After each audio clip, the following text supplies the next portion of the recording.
घट बैंड ते गैप दे नाल और घट नंबरां ते किद्दां तुसीं कैनेडा जा सकदे हो। ये 3-4 बहुत वड्डे सवाल ने जो हर एक स्टूडेंट दे वहन च ने। ਜਦੋਂ ਕਿਸੇ ਬੱਚੇ ਨੇ ਵੀਜ਼ਾ ਅਪਲਾਈ ਕਰਨਾ ਹੁੰਦਾ ਕੋਈ ਨਾ ਕੋਈ ਕਮੀ ਉਹਦੇ ਅੰਦਰ ਜ਼ਰੂਰ ਹੁੰਦੀ ਹੈ ਜਿਹਦੇ ਕਰਕੇ ਉਹ ਬੱਚਾ ਅਕਸਰ ਪਰੇਸ਼ਾਨ ਹੁੰਦਾ। ਜੇ ਤੁਸੀਂ ਵੀ ਇਦਾਂ ਦੇ ਸਟੂਡੈਂਟ ਹੋ ਤਾਂ ਮੇਰੀਆਂ ਕੁਝ ਗੱਲਾਂ ਜ਼ਰੂਰ ਆਪਣੇ ਕੋਲ ਲਿਖ ਲਿਓ, ਕਿਹੜੇ ਰੀਜ਼ਨ ਨੇ ਜਿਨ੍ਹਾਂ ਕਰਕੇ ਵੀਜ਼ੇ ਰਿਫਿਊਜ਼ ਹੁੰਦੇ ਆ। ਜਦੋਂ ਤੁਹਾਡੀ ਪੜ੍ਹਾਈ ਦੇ ਵਿੱਚ ਬਹੁਤ ਸਾਰਾ ਗੈਪ ਹੁੰਦਾ ਤੁਹਾਨੂੰ ਗੈਪ ਦੀ ਜਸਟੀਫਿਕੇਸ਼ਨ ਦੇਣੀ ਪੈਂਦੀ ਹੈ ਵੀਜ਼ਾ ਆਫਿਸਰ ਨੂੰ।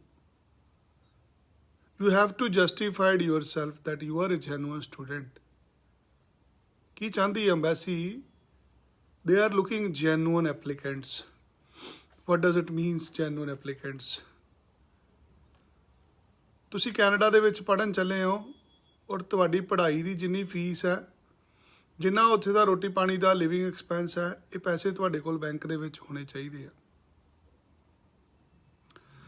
ਜੇ ਸਾਲ ਦੀ ਫੀਸ 10 ਲੱਖ ਰੁਪਇਆ ਵਾ, ਜੇ ਰੋਟੀ ਪਾਣੀ ਦਾ ਖਰਚਾ 5 ਲੱਖ ਰੁਪਇਆ ਵਾ ਤੇ 15 ਲੱਖ ਰੁਪਇਆ ਤੁਹਾਡੇ ਮਾਂ-ਬਾਪ ਦੇ ਕੋਲ ਇੱਥੇ ਬੈਂਕ ਦੇ ਵਿੱਚ ਪਿਆ ਹੋਵੇ, then you feel that you are a genuine student. ਜਦੋਂ ਤੱਕ ਤੁਹਾਡੇ ਕੋਲ ਸਰਮਾਇਆ ਨਹੀਂ ਹੈਗਾ ਤੁਸੀਂ ਜੈਨੂਇਨ ਸਟੂਡੈਂਟ ਆਪਣੇ ਆਪ ਨੂੰ ਪ੍ਰੂਵ ਨਹੀਂ ਕਰ ਪਾਉਂਦੇ। ਤੁਹਾਨੂੰ ਪੜ੍ਹਾਈ ਛੱਡਿਆ 2-4-5 ਸਾਲ ਹੋ ਚੁੱਕੇ ਨੇ, ਤੁਹਾਨੂੰ ਉਹਦੇ ਐਵੀਡੈਂਸ ਲਾਣੇ ਪੈਣੇ ਆ ਕਿ ਇਹਨਾਂ 5 ਸਾਲਾਂ 'ਚ ਤੁਸੀਂ ਕੀ ਕੀਤਾ। ਤੁਸੀਂ ਕੋਈ ਨੌਕਰੀ ਕੀਤੀ ਹੈ, ਤੁਸੀਂ ਕੋਈ ਪੜ੍ਹਾਈ ਕੀਤੀ ਹੈ, ਕੀ ਰੀਜ਼ਨ ਸੀਗੇ ਜਿਹਦੇ ਕਰਕੇ ਪੜ੍ਹਾਈ ਦੇ ਵਿੱਚ ਗੈਪ ਪੈ ਗਿਆ। ਤੁਸੀਂ ਪੜ੍ਹਾਈ ਕੀਤੀ ਸ਼ੁਰੂ, ਕਿਸੇ ਕਾਰਨ ਤੁਹਾਡੀ ਸਪਲੀ ਆ ਗਈ, ਤੁਹਾਡੀਆਂ ਕੋਈ ਬੈਕਲੌਗਸ ਨੇ, ਕੋਈ ਪਰਿਵਾਰ ਦੇ ਹਾਲਾਤ ਠੀਕ ਨਹੀਂ ਸੀਗੇ, ਕੋਈ ਐਕਸੀਡੈਂਟ ਹੋ ਗਿਆ, ਕੋਈ ਬਿਮਾਰ ਸ਼ਮਾਰ ਸੀਗਾ, ਕੋਈ ਪੈਸੇ ਦੀ ਪ੍ਰੋਬਲਮ ਆ ਗਈ, ਕੋਈ ਲੜਾਈ ਝਗੜਾ ਹੋ ਗਿਆ, ਕਈ ਤਰ੍ਹਾਂ ਦੇ ਰੀਜ਼ਨਸ ਹੁੰਦੇ ਆ। ਜਦੋਂ ਵੀ ਕੋਈ ਬੱਚਾ ਅਨਸਕਸੈਸਫੁਲ ਹੋ ਜਾਂਦਾ ਉਹ ਸਾਡੇ ਕੋਲ ਆਂਦਾ, ਅਸੀਂ ਉਹਦੀ ਰੀਜ਼ਨ ਦੇਖਦੇ ਹਾਂ ਕਿ ਅਨਸਕਸੈਸਫੁਲ ਦਾ ਕੀ ਕਾਰਨ ਸੀ, ਕੀ ਕਾਰਨ ਸੀਗੇ ਕਿ ਵੀਜ਼ਾ ਆਫਿਸਰ ਨੇ ਇਸ ਬੱਚੇ ਨੂੰ ਵੀਜ਼ਾ ਨਹੀਂ ਦਿੱਤਾ। ਉਹ ਸਾਰੀਆਂ ਚੀਜ਼ਾਂ ਸਾਨੂੰ ਦੇਖਣੀਆਂ ਪੈਂਦੀਆਂ। ਗੈਪ ਵਾਲੀ ਫਾਈਲ ਦੇ ਵਿੱਚ ਅਕਸਰ ਦੇਖਿਆ ਜਾਂਦਾ ਕਿ ਜਿਸ ਬੱਚੇ ਦਾ ਗੈਪ ਹੁੰਦਾ ਉਹਨੂੰ ਨਕਲੀ ਤਰੀਕੇ ਨਾਲ ਬੱਚਿਆਂ ਨੇ ਗੈਪ ਪੂਰਾ ਕੀਤਾ ਹੁੰਦਾ। ਜਿਹੜੀ ਪੜ੍ਹਾਈ ਤੁਸੀਂ ਪੜ੍ਹੀ ਨਹੀਂ ਉਹਦੇ ਸਰਟੀਫਿਕੇਟ ਕਦੀ ਵੀ ਨਾ ਬਣਵਾਓ, ਕਿਉਂਕਿ ਕੱਲ੍ਹ ਨੂੰ ਜਦੋਂ ਇੰਟਰਵਿਊ ਆ ਗਿਆ ਤੁਹਾਡੇ ਕੋਲੋਂ ਸਾਂਭਿਆ ਨਹੀਂ ਜਾਣਾ। ਜਿਸ ਵੀ ਅਦਾਰੇ ਤੋਂ ਤੁਸੀਂ ਕੋਈ ਸਰਟੀਫਿਕੇਟ ਪੈਸੇ ਦੇ ਕੇ ਬਣਵਾਉਂਦੇ ਹੋ ਆਪਣਾ ਗੈਪ ਪੂਰਾ ਕਰਨ ਵਾਸਤੇ, ਉਹਨਾਂ ਦਾ ਇਹ ਕਮਰਸ਼ੀਅਲ ਕਾਰੋਬਾਰ ਹੈ। ਜਿੱਥੋਂ ਤੁਸੀਂ ਅੱਜ ਸਰਟੀਫਿਕੇਟ ਬਣਵਾ ਕੇ ਲਿਆਏ ਹੋ ਪੈਸੇ ਦੇ ਕੇ, ਉੱਥੇ ਦਿਹਾੜੀ 'ਚ ਹਜ਼ਾਰਾਂ ਹੀ ਬੱਚੇ ਜਾਂਦੇ ਨੇ। ਉਹ ਸਰਟੀਫਿਕੇਟ ਜਦੋਂ ਐਮਬੈਸੀ ਦੇ ਵਿੱਚ ਪਹੁੰਚਦੇ ਨੇ, ਇੱਕ ਵੀਜ਼ਾ ਅਫਸਰ ਕੋਲ ਰੋਜ਼ ਪਹੁੰਚਦੇ ਨੇ। ਇੱਕ ਅਫਸਰ ਬੜੀ ਜਲਦੀ ਅਸੈਸ ਕਰ ਲੈਂਦਾ ਕਿ ਤੁਸੀਂ ਜੈਨੂਇਨ ਸਟੂਡੈਂਟ ਹੈਗੇ ਹੋ ਜਾਂ ਨਹੀਂ ਹੈਗੇ, ਕਿਉਂਕਿ ਜਿੱਥੋਂ ਤੁਸੀਂ ਗੈਪ ਪੂਰਾ ਕੀਤਾ ਹੁੰਦਾ ਉੱਥੋਂ ਹਜ਼ਾਰਾਂ ਹੀ ਲੋਕਾਂ ਨੇ ਗੈਪ ਪੂਰਾ ਕੀਤਾ ਹੁੰਦਾ। ਗੈਪ ਵਾਲੀਆਂ ਐਪਲੀਕੇਸ਼ਨਾਂ ਦੇ ਵਿੱਚ ਜੈਨੂਇਨੈਸ ਤਾਂ ਹੀ ਸ਼ੋ ਹੁੰਦੀ ਹੈ ਜੇ ਉਹਨਾਂ ਦੀ ਤਨਖਾਹ ਜਿਹੜੀ ਸੈਲਰੀ ਆ ਉਹ ਅਕਾਊਂਟ ਦੇ ਵਿੱਚ ਆਈ ਹੋਵੇ, ਜਾਂ ਕੋਈ ਤੁਹਾਡਾ GPF ਅਕਾਊਂਟ ਹੋਵੇ, ਜਾਂ ਤੁਹਾਡੇ ਪ੍ਰੋਪਰ ਡਾਕੂਮੈਂਟ ਹੋਣ, ਤੁਹਾਡੇ ਕੋਲ ਸੈਲਰੀ ਸਰਟੀਫਿਕੇਟ ਹੋਵੇ, ਸੈਲਰੀ ਦੀਆਂ ਸਲਿੱਪਸ ਹੋਣ, ਜਿਹਦੇ ਨਾਲ ਇਹ ਪਤਾ ਲੱਗ ਸਕੇ ਕਿ ਤੁਸੀਂ ਇੱਕ ਜੈਨੂਇਨ EMPLOYEE ਸੀਗੇ ਜਿਸ ਅਦਾਰੇ ਦੇ ਤੁਸੀਂ ਕਾਗਜ਼ ਸ਼ੋਅ ਕਰਦੇ ਪਏ ਹੋ। ਜਦੋਂ ਤੁਸੀਂ ਪੜ੍ਹਾਈ ਦੇ ਨਾਲ ਗੈਪ ਪੂਰਾ ਕਰਨਾ ਹੈ ਤਾਂ ਤੁਹਾਡਾ ਜਿਹੜਾ ਅਦਾਰਾ ਵਾ ਉਹ ਸਰਕਾਰੀ ਹੋਣਾ ਚਾਹੀਦਾ, ਆਥੈਂਟਿਕ ਹੋਣਾ ਚਾਹੀਦਾ। ਲੋਕ ISO ਸਰਟੀਫਾਈਡ ਦੇ ਚੱਕਰ 'ਚ ਫਸ ਜਾਂਦੇ ਆ ਜੀ ਕਿ ਸਾਡਾ ਇੰਸਟੀਚਿਊਸ਼ਨ ਤਾਂ ISO ਸਰਟੀਫਾਈਡ ਸੀਗਾ। ਮੈਂ ਇਹੋ ਜਿਹੇ ਇੰਸਟੀਚਿਊਸ਼ਨ ਤੋਂ ਪੜ੍ਹਿਆ ਜਿਹੜਾ ਗੌਰਮੈਂਟ ਦੇ ਨਾਲ ਐਫੀਲੀਏਟਿਡ ਹੈ। ਡਾਕੂਮੈਂਟ ਉਹ ਚਾਹੀਦਾ ਜਿਹੜਾ ਸਰਕਾਰੀ ਹੈ, ਜੋ ਸਹੀ ਹੈ। ਤੁਸੀਂ ਪੈਸੇ ਦੇ ਕੇ ਆਪ ਦਾ ਗੈਪ ਜ਼ਰੂਰ ਪੂਰਾ ਕਰਾ ਲਓਗੇ, ਇਸ ਗੈਪ ਨੇ ਕਦੀ ਤੁਹਾਨੂੰ ਵੀਜ਼ਾ ਨਹੀਂ ਲਵਾ ਕੇ ਦੇਣਾ। ਜੇ ਵੀਜ਼ਾ ਰਿਫਿਊਜ਼ ਹੋ ਗਿਆ ਤੁਹਾਡੇ ਉੱਤੇ ਚਾਰਜ ਲੱਗਣੇ ਹੈ, ਤੁਸੀਂ ਕੱਲ੍ਹ ਨੂੰ ਦੁਬਾਰਾ ਅਪਲਾਈ ਨਹੀਂ ਕਰ ਸਕਣਾ, ਤੁਹਾਡੀ ਦਿੱਤੀ ਗਈ ਰਕਮ ਵੀ ਖਰਾਬ ਹੋ ਜਾਣੀ ਹੈ। ਯਾਦ ਰੱਖਿਓ ਵੀਜ਼ਾ ਪ੍ਰੋਸੈਸ ਇੱਕ ਲੰਬਾ ਪ੍ਰੋਸੈਸ ਹੈ ਜਿਹਦੇ ਵਿੱਚ ਬਹੁਤ ਸਾਰੀਆਂ ਚੀਜ਼ਾਂ ਮੈਟਰ ਕਰਦੀਆਂ। ਇਕੱਲੇ ਗੈਪ ਦੇ ਜਾਲੀ ਕਾਗਜ਼ ਬਣਵਾਉਣ ਦੇ ਨਾਲ ਤੁਸੀਂ ਵੀਜ਼ੇ ਦੇ ਹੱਕਦਾਰ ਨਹੀਂ ਬਣ ਜਾਂਦੇ। ਇਹ ਨਹੀਂ ਕਿ ਤੁਸੀਂ ਪੈਸੇ ਦੇ ਕੇ ਕਿਸੇ ਕੋਲ ਸਰਟੀਫਿਕੇਟ ਬਣਵਾ ਲਿਆ ਗੈਪ ਦਾ ਤੇ ਇਹਦਾ ਮਤਲਬ ਇਹ ਆ ਵੀ ਤੁਸੀਂ ਜੈਨੂਇਨ ਸਟੂਡੈਂਟ ਬਣ ਗਏ। ਤੁਹਾਡੇ ਨੰਬਰ ਵੀ ਦੇਖੇ ਜਾਂਦੇ ਆ। ਤੁਹਾਡੇ ਸਬਜੈਕਟ ਵੀ ਦੇਖੇ ਜਾਂਦੇ ਆ, ਤੁਹਾਡਾ ਪ੍ਰਪੋਜ਼ਡ ਪ੍ਰੋਗਰਾਮ ਵੀ ਦੇਖਿਆ ਜਾਂਦਾ, ਤੁਸੀਂ ਕੈਨੇਡਾ 'ਚ ਕੀ ਕਰਨ ਚੱਲੇ ਹੋ, ਕਿਹੜੇ ਕਾਲਜ ਕਿਹੜੀ ਯੂਨੀਵਰਸਿਟੀ 'ਚ ਦਾਖਲਾ ਲਿਆ, ਕਿਹੜਾ ਕੋਰਸ ਦੇ ਵਿੱਚ ਦਾਖਲਾ ਲਿਆ, ਤੁਹਾਡੀ SOP 'ਚ ਲਿਖਿਆ ਵਾ ਕਿ ਤੁਸੀਂ ਇਸ ਕੋਰਸ ਦੇ ਨਾਲ ਕੀ ਫਾਇਦਾ ਹੋਏਗਾ ਤੁਹਾਨੂੰ, ਔਰ ਕੀ ਇਹ ਤੁਸੀਂ ਕੋਰਸ ਇੰਡੀਆ ਦੇ ਵਿੱਚ ਕਰ ਸਕਦੇ ਹੋ।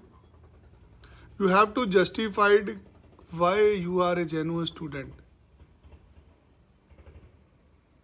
ਤੁਹਾਡੀ ਪੜ੍ਹਾਈ ਜੋ ਤੁਸੀਂ 10ਵੀਂ 12ਵੀਂ ਦੇ ਵਿੱਚ ਪੜ੍ਹਿਆ ਵਾ, ਜੋ ਤੁਸੀਂ ਬੈਚਲਰ ਡਿਗਰੀ 'ਚ ਕੀਤਾ, ਜੋ ਡਿਪਲੋਮਾ ਕੀਤਾ, ਜੋ ਤੁਹਾਡੇ ਪਰਿਵਾਰ ਦੇ ਹਾਲਾਤ ਨੇ, ਜੋ ਤੁਹਾਡੇ ਮਾਪੇ ਦਾ ਕੀਤਾ ਵਾ, ਜੋ ਤੁਸੀਂ ਪਿਛਲੇ 5-7 ਸਾਲਾਂ ਦੇ ਗੈਪ ਦੇ ਵਿੱਚ ਦਿਖਾ ਰਹੇ ਹੋ, ਕੀ ਉਹ ਤੁਹਾਡੇ ਪ੍ਰਪੋਜ਼ਡ ਪ੍ਰੋਗਰਾਮ ਦੇ ਨਾਲ ਮੈਚ ਕਰਦੀਆਂ ਚੀਜ਼ਾਂ। ਤੁਸੀਂ ਕੋਰਸ ਲੈ ਲਿਆ ਹੋਟਲ ਮੈਨੇਜਮੈਂਟ ਦਾ, ਜਿਹਦਾ ਕਿ ਪਿਛੋਕੜ ਤੁਹਾਡੀ ਕਿਸੇ ਵੀ ਪੜ੍ਹਾਈ ਦੇ ਨਾਲ ਮੇਲ ਨਹੀਂ ਖਾਂਦਾ, ਕਿੱਦਾਂ ਵੀਜ਼ਾ ਮਿਲ ਜੂਗਾ ਤੁਹਾਨੂੰ। ਕਿਉਂ ਦੇਣ ਉਹ ਤੁਹਾਨੂੰ ਵੀਜ਼ਾ ਜਦੋਂ ਤੁਹਾਡਾ ਕੋਰਸ ਮਿਸਮੈਚ ਹੈ। ਬੜਾ ਸੌਖਾ ਹੁੰਦਾ ਏਜੰਟ ਦੇ ਵੱਲ ਉਂਗਲ ਕਰਨੀ, ਏਜੰਟ ਦੀ ਗਲਤੀ ਕੱਢਣੀ ਕਿ ਮੈਨੂੰ ਤਾਂ ਏਜੰਟ ਨੇ ਗਲਤ ਕੋਰਸ ਲੈਤਾ। ਕਦੀ ਵੀ ਕੋਈ ਏਜੰਸੀ, ਕਦੀ ਵੀ ਕੋਈ ਏਜੰਟ ਇਹ ਨਹੀਂ ਚਾਹੁੰਦਾ ਕਿ ਤੁਹਾਡਾ ਵੀਜ਼ਾ ਰਿਫਿਊਜ਼ ਹੋਵੇ। ਹਰ ਇੱਕ ਏਜੰਟ, ਜਿੰਨੀ ਕਿਸੇ ਨੂੰ ਸਮਝ ਹੈ, ਆਪਣੇ ਹਿਸਾਬ ਨਾਲ ਕੰਮ ਕਰਦਾ। ਹਾਲਾਤ ਉਦੋਂ ਖਰਾਬ ਹੁੰਦੇ ਆ ਜਦੋਂ ਤੁਸੀਂ ਆਪ ਮੈਚਿਓਰ ਨਹੀਂ ਹੁੰਦੇ। ਤੁਸੀਂ ਬੈਚਲਰ ਡਿਗਰੀ ਕੀਤੀ ਹੋਈ ਹੈ, ਤੁਸੀਂ ਕੋਰਸ ਲੈ ਲਿਆ ਡਿਪਲੋਮੇ ਦਾ, ਕਿਉਂ ਲਿਆ? ਆਖੇ ਜੀ ਏਜੰਟ ਨੇ ਕਿਹਾ ਸੀ ਇਹੀ ਮਿਲਣਾ, ਮਸ਼ਹੂਰੀ ਦੇਖੀ ਸੀ, ਘੱਟ ਪੈਸਿਆਂ 'ਚ ਚਲੇ ਜਾਵਾਂਗੇ। ਮੌਂਟਰੀਅਲ ਹੀ ਜਾਣਾ ਸੀ ਕਿਉਂਕਿ ਰਿਸ਼ਤੇਦਾਰ ਉੱਥੇ ਰਹਿੰਦੇ ਸੀ, ਮੌਂਟਰੀਅਲ ਦੀ ਫੀਸ ਘੱਟ ਲੱਗੀ, ਇਸ ਕਰਕੇ ਅਪਲਾਈ ਕਰਤਾ। ਕੋਈ ਲੌਜੀਕਲ ਆਨਸਰ ਹੋਣੇ ਚਾਹੀਦੇ ਆ, ਕੋਈ ਲੌਜੀਕਲੀ ਰੀਜ਼ਨ ਹੋਣੇ ਚਾਹੀਦੇ ਆ। ਜ਼ਿੰਦਗੀ ਤੁਹਾਡੀ ਹੈ, ਤੁਹਾਡਾ ਵੀਜ਼ਾ ਆਉਣ ਨਾਲ ਜਾਂ ਰਿਫਿਊਜ਼ ਹੋਣ ਨਾਲ ਕਿਸੇ ਏਜੰਟ ਨੂੰ ਕੋਈ ਲੰਬਾ ਚੌੜਾ ਫਾਇਦਾ ਨਹੀਂ ਹੁੰਦਾ।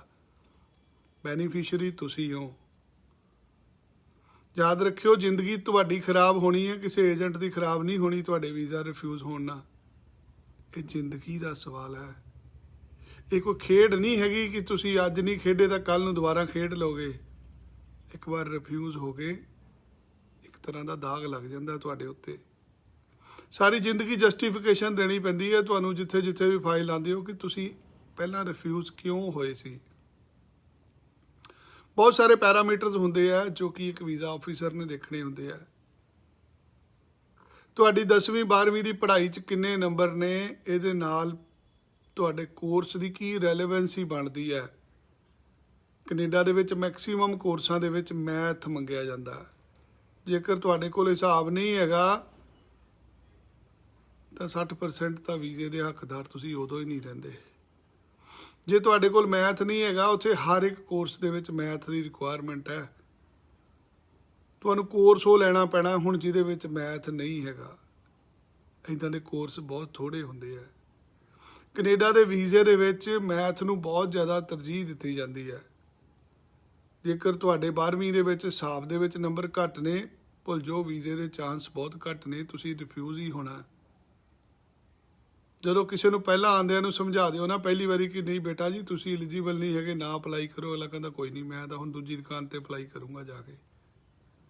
ਨਾ ਸੁਣਨ ਦੇ ਸਾਡੇ ਸਟੂਡੈਂਟ ਆਦੀ ਨਹੀਂ ਹੈਗੇ। ਜਿਨ੍ਹਾਂ ਦੇ ਗੈਪ ਨੇ, ਗੈਪ ਉਹਨਾਂ ਨੂੰ ਜਸਟੀਫਾਈਡ ਕਰਨੇ ਪੈਣਗੇ। ਜਿਨ੍ਹਾਂ ਦੇ ਪੜ੍ਹਾਈ ਦੇ ਵਿੱਚ ਨੰਬਰ ਹੈ, ਉਹਨਾਂ ਨੂੰ ਘੱਟ ਨੰਬਰਾਂ ਵਾਲੇ ਕੋਰਸ ਲੈਣੇ ਪੈਣਗੇ। ਭੁੱਲ ਜਾਣ ਕਿ ਵੀਜ਼ਾ 100% ਮਿਲੇਗਾ। ਅੱਜ ਕੈਨੇਡੀਅਨ ਐਮਬੈਸੀ ਦਾ ਸਕਸੈਸ ਰੇਟ 60% ਹੈ, 40% ਉਹਨਾਂ ਦੇ ਵੀ ਵੀਜ਼ੇ ਰਿਫਿਊਜ਼ ਹੁੰਦੇ ਆ।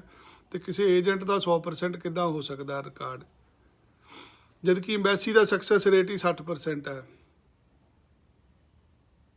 ਅਗਲੀ ਪ੍ਰੋਬਲਮ ਆਇਲਸ ਦੇ ਵਿੱਚ ਆ ਰਹੀ ਬੱਚਿਆਂ ਨੂੰ।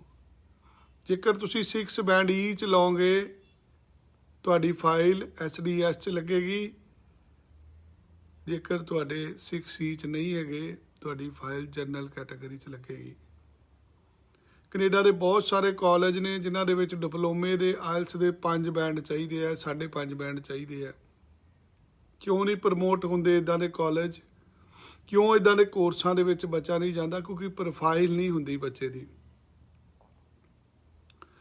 ਤੁਸੀਂ ਕੁੱਕ ਦਾ ਕੰਮ ਕਰਦੇ ਹੋ, ਤੁਸੀਂ ਸ਼ੈਫ ਹੋ, ਤੁਸੀਂ ਸ਼ੈਫ ਦਾ ਕੋਰਸ ਅਪਲਾਈ ਕਰੋ ਜਿਹਦੀ ਰਿਕੁਆਇਰਮੈਂਟ 5.5 ਬੈਂਡ ਹੁੰਦੀ ਹੈ। ਵੀਜ਼ਾ ਮਿਲਦਾ ਵਾ ਤਾਂ ਮਿਲਦਾ ਜੇ ਤੁਹਾਡੀ ਪਰਸੈਂਟੇਜ ਚੰਗੀ ਹੈ, ਤੁਹਾਡੇ ਮਾਪੇ ਦੇ ਕੋਲ ਪੈਸੇ ਹੈਗੇ ਆ, ਔਰ ਤੁਸੀਂ ਗੈਪ ਨੂੰ ਜਸਟੀਫਾਈਡ ਕਰ ਪਾਉਂਦੇ ਹੋ ਕਿ ਇਹ ਕੋਰਸ ਤੁਸੀਂ ਕਿਉਂ ਲੈ ਰਹੇ ਹੋ। ਤੁਹਾਡੀ ਕੋਈ ਹੋਟਲ ਮੈਨੇਜਮੈਂਟ ਦੀ ਬੈਕਗਰਾਊਂਡ ਹੈਗੀ ਹੈ, ਤੁਸੀਂ ਸ਼ੈਫ ਦਾ ਕੋਰਸ ਲਓ, ਤੁਹਾਨੂੰ ਘੱਟ ਬੈਂਡ ਤੇ ਵੀ ਮਿਲ ਜਾਏਗਾ।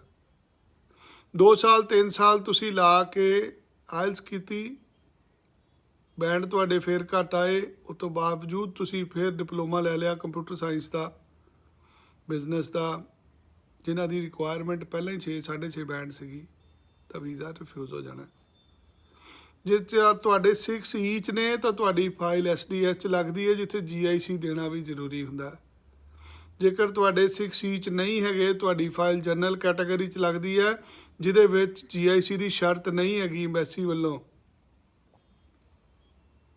ਅੱਜ ਵੀਜ਼ਾ ਰਿਫਿਊਜ਼ ਹੋਣ ਦਾ ਸਭ ਤੋਂ ਵੱਡਾ ਰੀਜ਼ਨ ਕੀ ਹੈ ਕਿ ਤੁਹਾਡੇ ਕੋਲ ਫੰਡਿੰਗ ਨਹੀਂ ਹੁੰਦੀ, ਪੈਸੇ ਨਹੀਂ ਹੁੰਦੇ ਸ਼ੋਅ ਕਰਨ ਲਈ।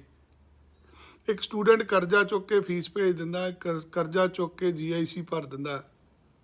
ਅੱਜ ਆਫਿਸਰ ਦੇਖਣਾ ਚਾਹੁੰਦਾ ਕਿ ਇਹ ਪੈਸੇ ਆਏ ਕਿੱਥੋਂ ਆ ਤੁਹਾਡੇ ਕੋਲ।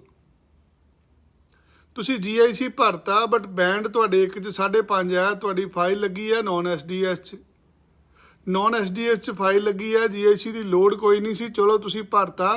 ਕੀ ਤੁਸੀਂ ਐਮਬੈਸੀ ਨੂੰ ਦੱਸਿਆ ਕਿ GIC ਵਾਲੇ ਪੈਸੇ ਕਿੱਥੋਂ ਆਏ ਤੁਹਾਡੇ ਕੋਲ? You have to provide source. ਤੁਹਾਨੂੰ ਦੱਸਣਾ ਪਏਗਾ ਕਿ GIC ਵਾਲੇ ਪੈਸੇ, ਫੀਸ ਵਾਲੇ ਪੈਸੇ ਕਿੱਥੋਂ ਆਏ ਤੁਹਾਡੇ ਕੋਲ। ਅੱਜ ਆਫਿਸਰ ਦੇਖਣਾ ਚਾਹੁੰਦਾ ਹੈ ਕਿ ਤੁਹਾਡੇ ਮਾਂ-ਬਾਪ ਦੀ ਆਮਦਨ ਕਿੰਨੀ ਹੈ, ਤੁਹਾਡੇ ਮਾਤਾ-ਪਿਤਾ ਦੀ ਇਨਕਮ ਟੈਕਸ ਦੀ ਰਿਟਰਨ ਕਿੰਨੇ ਦੀ ਹੈ। ਜੇ ਖੇਤੀਬਾੜੀ ਕਰਦਾ ਤੁਹਾਡਾ ਪਰਿਵਾਰ, ਤੇ ਕਿੰਨੀ ਜ਼ਮੀਨ ਹੈ ਤੁਹਾਡੇ ਕੋਲ, ਕਿੰਨੇ ਪੈਸਿਆਂ ਦਾ ਤੁਸੀਂ ਤਹਿਸੀਲਦਾਰ ਦਾ ਸਰਟੀਫਿਕੇਟ ਸ਼ੋਅ ਕਰਾਇਆ। ਪੈਸੇ ਤੁਸੀਂ ਸ਼ੋਅ ਕੋਈ ਨਹੀਂ ਕਰਾਏ, GIC ਤੁਸੀਂ ਜਮ੍ਹਾਂ ਕਰਾਤਾ, ਸਾਲ ਦੀ ਫੀਸ ਤਾਰਤੀ, ਕੇਸ ਤੁਹਾਡਾ ਲੱਗਾ ਨੌਨ SDS 'ਚ, ਵੀਜ਼ਾ ਹੋ ਗਿਆ ਰਿਫਿਊਜ਼, ਫਿਰ ਤੁਸੀਂ ਕਹਿੰਦੇ ਏਜੰਟ ਮਾੜਾ। ਕੈਨੇਡੀਅਨ ਐਮਬੈਸੀ ਨੇ ਵੀਜ਼ੇ ਦੀ ਕੀ ਸ਼ਰਤ ਰੱਖੀ ਹੈ? ਵੀਜ਼ੇ ਦੀ ਸ਼ਰਤ ਇਹ ਹੈ ਕਿ 4 ਮਹੀਨੇ ਪੁਰਾਣੇ ਫੰਡ ਸ਼ੋਅ ਕਰਨੇ ਹੈ ਜਾਂ ਐਜੂਕੇਸ਼ਨ ਲੋਨ ਦਿਖਾਣਾ ਹੈ। ਹੋਰ ਤੀਜਾ ਰਸਤਾ ਨਹੀਂ ਹੈਗਾ, ਫੰਡ ਸ਼ੋਅ ਕਰਨੇ ਪੈਣੇ ਆ। ਅਸੀਂ GIC ਤਾਰ ਕੇ ਕਹਿੰਦੇ ਆ ਜੀ ਅਸੀਂ ਤਾਂ GIC ਤਾਰਤਾ ਜੀ, ਤੁਸੀਂ ਕੋਈ ਸਹਾਨ ਨਹੀਂ ਕੀਤਾ ਕੈਨੇਡੀਅਨ ਐਮਬੈਸੀ ਦੇ ਉੱਤੇ GIC ਤਾਰ ਕੇ। GIC ਮੈਂਡੇਟਰੀ ਹੈ, ਤਾਂ ਮੈਂਡੇਟਰੀ ਹੈ ਜੇ ਤੁਸੀਂ SDS 'ਚ ਲਾਣੀ। GIC ਰਿਕਮੈਂਡਡ ਹੈ ਜੇ ਤੁਸੀਂ ਜਰਨਲ 'ਚ ਲਾਣੀ, but you have to provide evidence. ਤੁਹਾਨੂੰ ਸਬੂਤ ਦੇਣੇ ਪੈਣੇ ਆ ਕਿ GIC ਵਾਲੇ ਪੈਸੇ ਆਏ ਕਿੱਥੋਂ ਹੈ। ਪੈਸੇ ਤਾਂ ਆਪਾਂ ਸ਼ੋਅ ਕੋਈ ਨਹੀਂ ਕੀਤੇ। ਨੁਕਸ ਅਸੀਂ ਕੱਢੀ ਜਾਂਦੇ ਪਏ ਏਜੰਟ 'ਚ, ਏਜੰਟ ਮਾੜਾ ਸੀ, ਏਜੰਟ ਨੇ ਸਾਨੂੰ ਦੱਸਿਆ ਨਹੀਂ। ਤੁਸੀਂ canada.ca ਦੇ ਉੱਤੇ ਜਾਓ, ਇੱਕ ਵੈਬਸਾਈਟ ਖੋਲੋ ਕੈਨੇਡੀਅਨ ਐਮਬੈਸੀ ਦੀ, canada.ca ਖੋਲ ਕੇ ਫ੍ਰੈਂਚ ਇੰਗਲਿਸ਼ ਦੀ ਆਪਸ਼ਨ ਆਏਗੀ, ਇੰਗਲਿਸ਼ ਨੂੰ ਕਲਿੱਕ ਕਰ ਲਿਓ। ਅਗਲੀ ਆਪਸ਼ਨ ਸਿਟੀਜ਼ਨਸ਼ਿਪ ਦੀ ਆਏਗੀ, ਸਿਟੀਜ਼ਨਸ਼ਿਪ ਐਂਡ ਇਮੀਗ੍ਰੇਸ਼ਨ ਲਿਖਿਆ ਹੋਏਗਾ, ਇਹਨੂੰ ਕਲਿੱਕ ਕਰ ਲਓ। ਇਹਦੇ ਤੋਂ ਅਗਲੀ ਆਪਸ਼ਨ ਸਟੱਡੀ ਪਰਮਿਟ ਦੀ ਆਏਗੀ। ਸਟੱਡੀ ਪਰਮਿਟ ਦੇ ਵਿੱਚ ਜਾ ਕੇ ਚੈੱਕ ਕਰ ਲਿਓ, ਐਮਬੈਸੀ ਵੱਲੋਂ ਐਵੀਡੈਂਸ ਮੰਗੇ ਗਏ ਹੈ। ਦੇ ਆਰ ਲੁਕਿੰਗ ਕਿ ਤੁਹਾਡੇ ਕੋਲ 4 ਮਹੀਨੇ ਪੁਰਾਣੇ ਪੈਸੇ ਹੈਗੇ ਆ, ਤੁਹਾਡੀ ਪੜ੍ਹਾਈ ਵਾਸਤੇ ਸਾਨੂੰ ਸ਼ੋਅ ਕਰੋ, ਸਾਨੂੰ ਡਾਕੂਮੈਂਟ ਪ੍ਰੋਵਾਈਡ ਕਰੋ ਕਿ ਤੁਹਾਡੇ ਕੋਲ ਐਜੂਕੇਸ਼ਨ ਲੋਨ ਹੈਗਾ, ਜਾਂ ਕੋਈ ਤੁਹਾਡਾ ਰਿਸ਼ਤੇਦਾਰ ਭੈਣ ਭਰਾ ਜਿਹਦੇ ਕੋਲ 4 ਮਹੀਨੇ ਪੁਰਾਣੇ ਪੈਸੇ ਹੈ, ਉਹ ਤੁਹਾਨੂੰ ਸਪਾਂਸਰ ਕਰਦਾ ਪਿਆ। ਜਦੋਂ ਤੱਕ ਤੁਸੀਂ ਇਦਾਂ ਦੇ ਫੰਡ ਸ਼ੋਅ ਨਹੀਂ ਕਰਦੇ, ਤੁਹਾਡਾ ਵੀਜ਼ਾ ਨਹੀਂ ਆਣਾ, ਤੁਸੀਂ ਵੀਜ਼ੇ ਦੇ ਹੱਕਦਾਰ ਨਹੀਂ ਹੈਗੇ। ਅੱਜ ਜਿਹੜੇ 40 ਤੋਂ 50% ਲੋਕਾਂ ਦੇ ਵੀਜ਼ੇ ਰਿਫਿਊਜ਼ ਹੋ ਰਹੇ, ਇਸ ਕਰਕੇ ਹੋ ਰਹੇ ਆ ਕਿ ਜਦੋਂ ਸਾਡੇ 6 ਈਚ ਬੈਂਡ ਨਹੀਂ ਆਉਂਦੇ, ਸਾਨੂੰ ਲੱਗਦਾ ਕਿ ਅਸੀਂ GIC ਤਾਰਤਾ, ਅਸੀਂ ਤਾਂ ਫਾਈਨਾਂਸ ਦੀ ਰਿਕੁਆਇਰਮੈਂਟ ਪੂਰੀ ਕਰਤੀ। ਤੁਸੀਂ ਫਾਈਨੈਂਸ਼ੀਅਲ ਰਿਕੁਆਇਰਮੈਂਟ ਪੂਰੀ ਨਹੀਂ ਕੀਤੀ ਜਦੋਂ ਤੱਕ ਤੁਸੀਂ 4 ਮਹੀਨੇ ਪੁਰਾਣੇ ਪੈਸੇ ਨਹੀਂ ਦਿੱਤੇ। GIC ਤਾਰਨ ਦੇ ਨਾਲ ਤੁਸੀਂ ਉਹਨਾਂ ਦੇ ਨਿਯਮ ਪੂਰੇ ਨਹੀਂ ਕਰਦੇ। GIC ਇੱਕ ਸਹੂਲਤ ਹੈ ਤੁਹਾਡੇ ਵਾਸਤੇ। ਤੁਸੀਂ ਫੰਡ ਸ਼ੋਅ ਨਹੀਂ ਕਰਨਾ ਚਾਹੁੰਦੇ, GIC ਲਾਣਾ ਚਾਹੁੰਦੇ ਹੋ, ਫਿਰ ਤੁਹਾਨੂੰ 6 ਬੈਂਡ ਈਚ ਦਿਖਾਣੇ ਪੈਣਗੇ। ਜਦੋਂ ਤੱਕ 6 ਬੈਂਡ ਈਚ ਨਹੀਂ ਆਣਗੇ, ਵੀਜ਼ੇ ਦੀ ਉਮੀਦ ਨਾ ਕਰਿਓ ਐਮਬੈਸੀ ਕੋਲੋਂ। ਹਜ਼ਾਰਾਂ ਹੀ ਬੱਚੇ ਵੀਜ਼ੇ ਰਿਫਿਊਜ਼ ਕਰਾ ਲੈਂਦੇ ਆ। ਰੀਜ਼ਨ ਕੀ ਹੁੰਦਾ? ਸਾਡੇ ਕੋਲ ਐਵੀਡੈਂਸ ਹੀ ਨਹੀਂ ਕਿ ਪੈਸੇ ਆਏ ਕਿੱਥੋਂ ਸਾਡੇ ਕੋਲ। ਜੇਕਰ ਜੈਨੂਅਨ ਸਟੂਡੈਂਟ ਹੈਗੇ ਹੋ, ਜੈਨੂਅਨ ਤਰੀਕੇ ਨਾਲ ਅਪਲਾਈ ਕਰੋ, ਨਾ ਕੋਈ ਨਕਲੀ ਕਾਗਜ਼ ਗੈਪ ਦਾ ਲਾਓ। ਕੋਰਸ ਦੀ ਚੰਗੀ ਤਰ੍ਹਾਂ ਚੋਣ ਕਰੋ ਕਿ ਤੁਹਾਡਾ ਕੋਰਸ ਰੈਲੇਵੈਂਟ ਹੈ, ਤੁਸੀਂ +2 ਕੀਤੀ ਹੈ, ਡਿਪਲੋਮਾ ਜ਼ਰੂਰ ਅਪਲਾਈ ਕਰੋ।